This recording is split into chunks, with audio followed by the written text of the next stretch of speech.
Hello, fantasy enthusiasts, and welcome back to another episode of Discover New Worlds with Ryan B. Meier.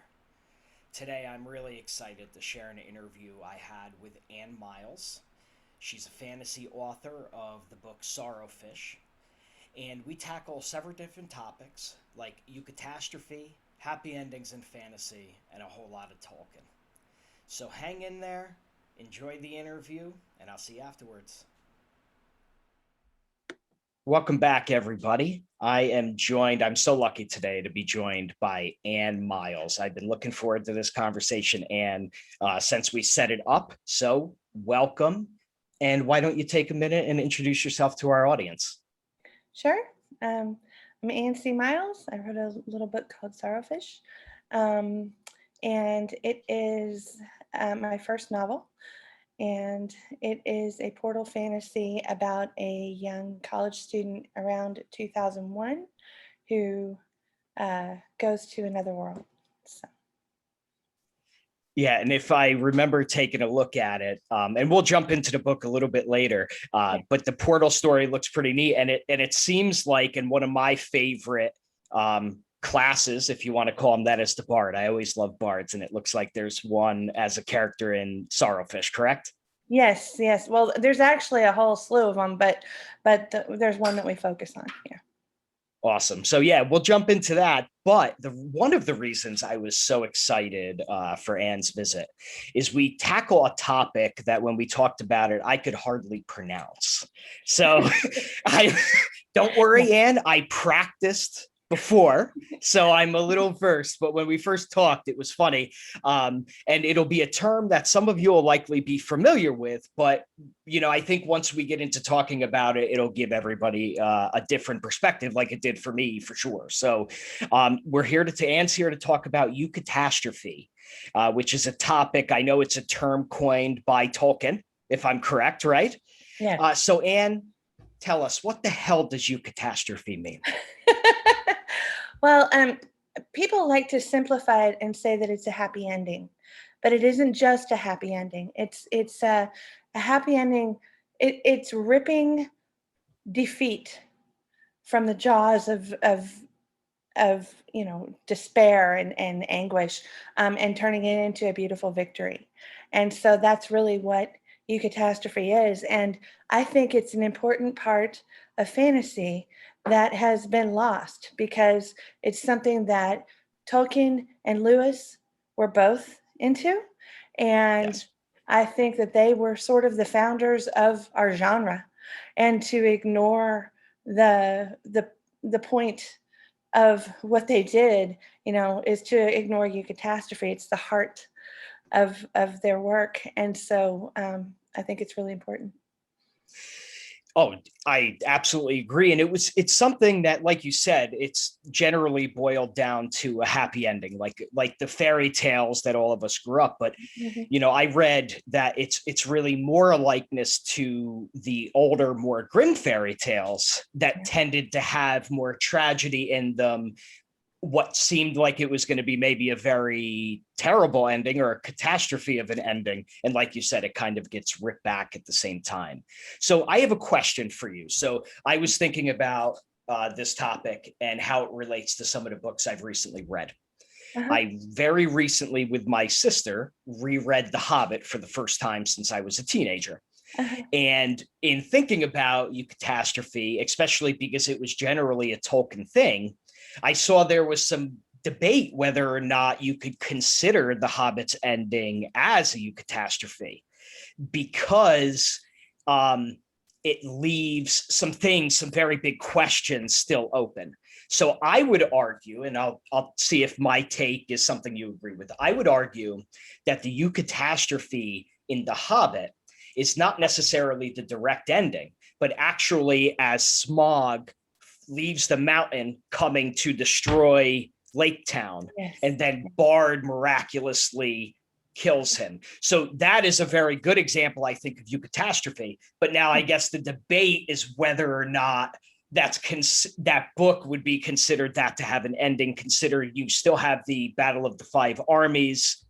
So I view that the justification I have is that that was much more a setup for the Lord of the Rings than it was the true ending of the Hobbit journey. I don't know. What do you think about that? I think that you're absolutely right that that is a eucatastrophic moment. But The Hobbit is really a fairy tale. If you look at the types of literature, The Hobbit is really a fairy tale. And so The Lord of the Rings is epic fantasy, and they're different. And so the Yes. way that you see The Hobbit, I think he was playing with the ideas and developing them and sort of, learning to write write a novel. and and yeah, I do think that we see the early stages of what he was doing there, and see that, and then he develops it more in The Lord of the Rings. Yeah, that's just my opinion. No, so let's talk about that actually, because I think that that's a good segue. So how do you see the Lord of the Rings differing when it comes to that compared to, let's say, a standard fairy tale or The Hobbit or a story similar to that? Well, okay, so a fairy tale is more about one person and about their personal journey and their personal quest, and um, it's it's not as encompassing as an epic. So that's sort of the difference that I see. There's more to it than that, but that's what all you're going to get this morning because I haven't had enough caffeine. I read a thesis about Tolkien. Somebody wrote a big long epic or comparison of The Hobbit and The Lord of the Rings, and they kind of covered that. So, um, but but the thing is that The Lord of the Rings has in it several eucatastrophes, and it's got it's just got more. So that's basically, the difference. The epic fantasy isn't just about one person, it's about a group of people, and it's about world changing events, where a fairy tale is more just about that one person. So you see Bilbo and his growth. Yeah. Yes. Yeah, definitely. And, it's interesting because when I read The Hobbit and Lord of the Rings, I was much younger. Yeah. And so the story and the movies have been out. It's been a huge point in fantasy. It made a huge resurgence. So everybody, I think, is fairly familiar with the story. But when you drill down into them, I think I realized as an adult that there was a lot more to them. And now what's interesting about you bringing up the difference as The Hobbit is more of a fairy tale and then Lord of the Rings being a much more developed epic is I once read that his son Christopher, the Hobbit, only exists because of his son Christopher. He used to develop some of the storytelling by telling him goodnight bed stories. Yeah. And then apparently Christopher was so engrossed in it, he was pushing his father to make it into a book. So I thought that was funny, and that does lend the idea that it is much more of a fairy tale than the other works that he has. Yeah, he did develop those as bedtime stories and wrote them down that way. And so that's where you see, he was always developing the Silmarillion. He was always developing his mythology, his bigger things. Yes. So that's where you see this sort of schizophrenic writing where you have the really, really high and noble and poetic, language, and then you've got the children's story, so yeah. Yes. It's definitely noticeable for sure, especially when you look for it. Yeah. So let's talk about, oh, you know what? One other thought I'm going to have on that, because we talked about things that are similar to Eucatastrophe, but slightly different.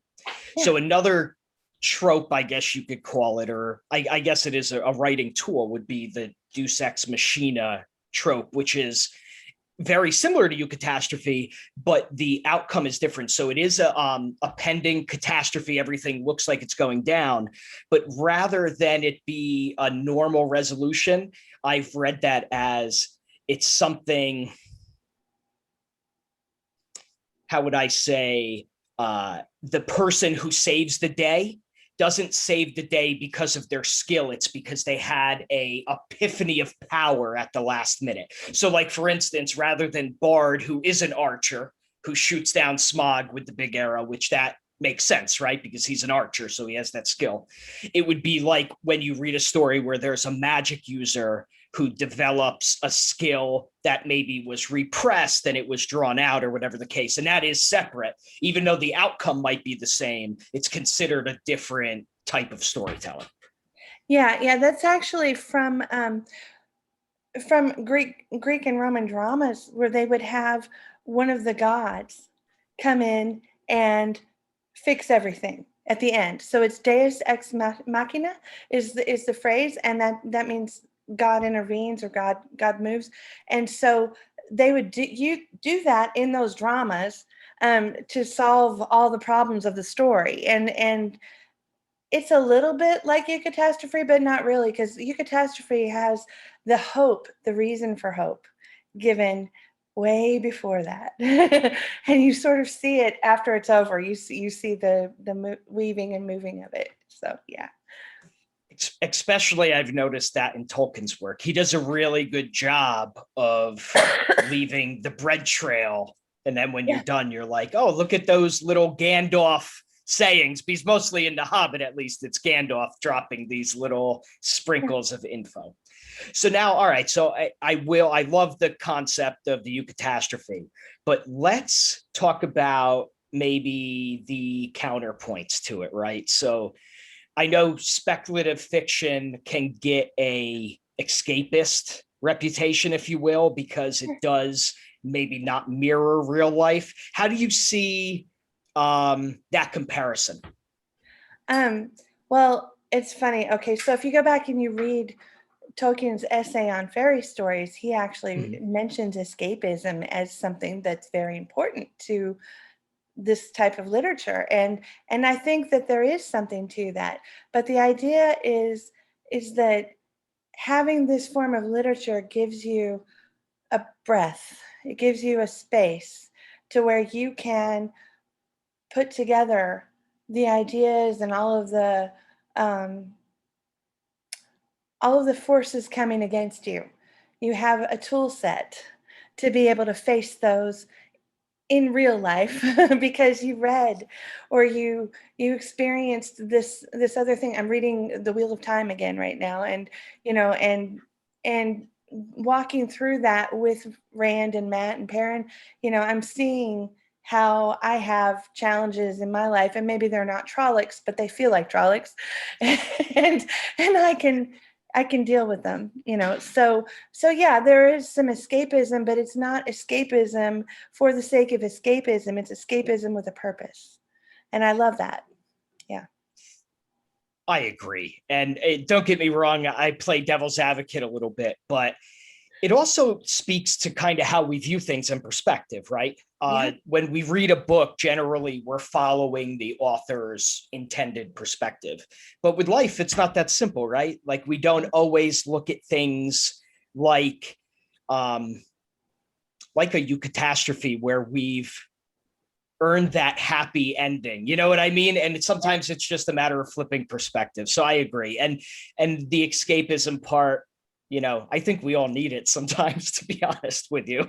Well, sure. I mean, if the thing is, sometimes you can't change your circumstances, but you can change yourself, and that will change your circumstances. And so, a really good book will do that for you. Yeah. Sure will. So let's talk about Sorrowfish a little bit, because I did a little bit of reading. It's on my to be read list now for sure. And I'm going to start off before you talk too much about it. I'm going to make you compliment yourself, because I read that in 2019, it was named the best fantasy book by Indies Today. Is that accurate? Yes. So come on, let's give you a round of applause. That's a huge accomplishment. Very good. Thank you. The reviews, if you go check it out on Goodreads or Amazon, are spectacular. So before we even talk about it, get out and check it out. But now I'll hand it to you. So why don't you give our audience a little taste of what Sorrowfish brings? Well, Sorrowfish is the story of a bard, a wizard, and a college student from Kentucky, um, who have to break an ancient curse But when it starts, you don't really know about the curse. You just know that there's a girl who's struggling and she's insecure and she's getting ready to graduate college and face the real world, and she's got a lot going on. She's a twin, and her twin sister is in a coma, and she's having trouble sculpting, and that's actually her major, so it's a big deal. And so when we meet her, she's in her studio and she's sculpting. And so we get to visit with her a little bit and see what's in her head. And I actually wrote a prologue to the main story so that people would know it was a fantasy, because because it's called an ice monster prologue, where you put all the fantasy things in there. So I have a prologue, and but when she goes to sleep, she has strange dreams. So, and then we come to find out that the place she's dreaming about is actually real. And yeah, so she's my college student from Kentucky. And then I've got my bard, Tristan.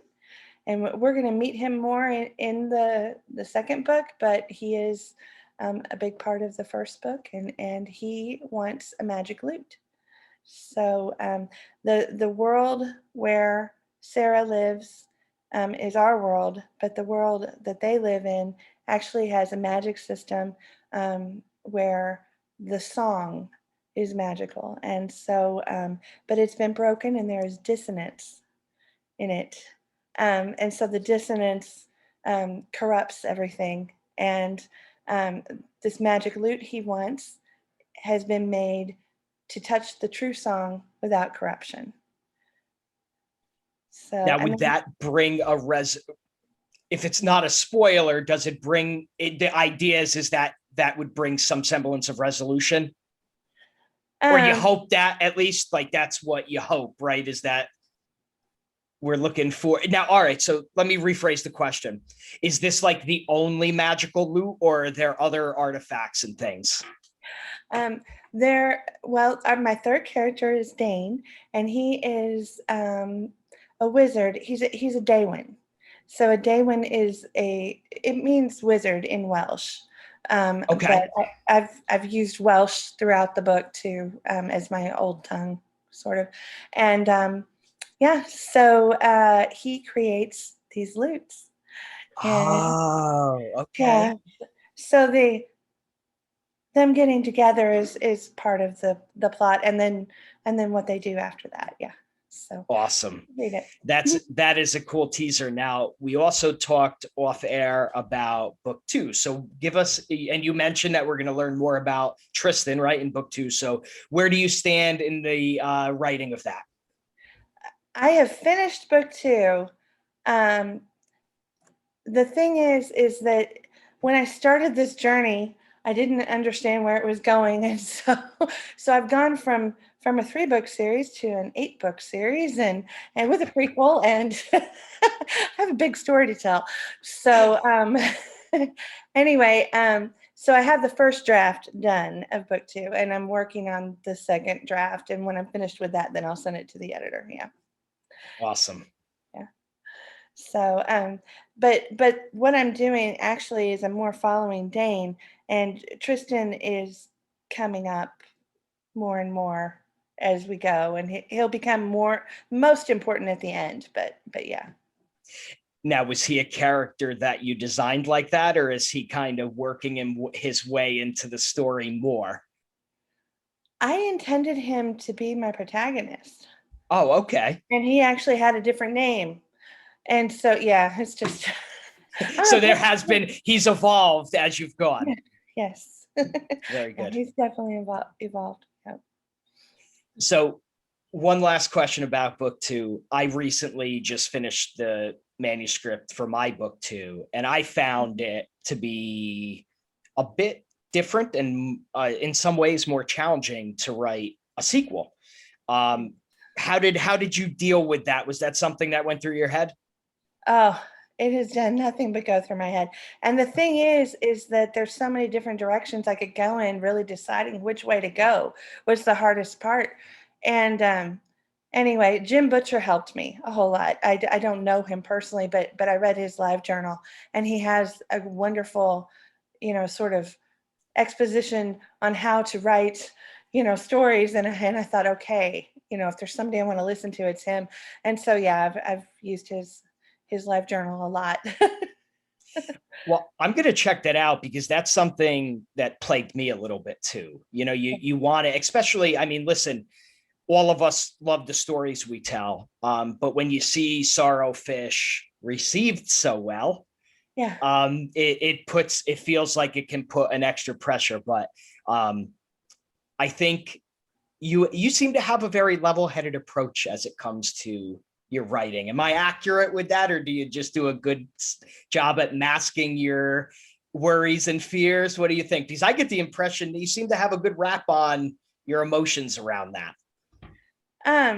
Well, there's a video that the lady who wrote Eat, Pray, Love did that Okay.